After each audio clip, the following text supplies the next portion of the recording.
Cricket से जुड़ी तमाम खबरें, वर्ल्ड रिकॉर्ड, आईसीसी रैंकिंग और आने वाली सीरीज के शेड्यूल से बाखबर रहने के लिए सब्सक्राइब करें बी ऑफिशियल चैनल को और दबाएं बेल के बटन को ताकि आप हमारी लेटेस्ट वीडियो सबसे पहले देख सकें।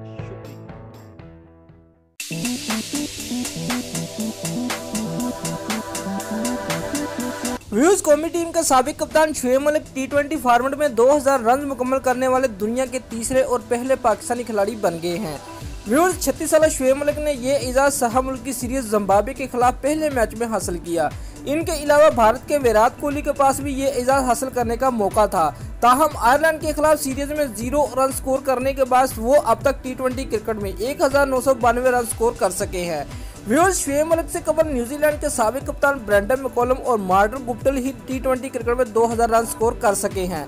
व्यूअर्स, पाकिस्तान के लिए उमर अकमल 82 टी20 मैचेस में 1690 रन स्कोर करके दूसरे नंबर पर मौजूद है, जबकि ऑलराउंडर मोहम्मद हफीज 1663 रन के साथ तीसरे नंबर पर है और इनके बाद शाह-मुल्की सीरीज में उमर अकमल से दूसरी पोजीशन छीनने का सुनहरी मौका मौजूद है। दोस्तों, अगर आपको हमारी ये वीडियो पसंद आई है तो लाइक और कमेंट लाजमी करें और हमारे चैनल को सब्सक्राइब करना मत भूलिए। शुक्रिया।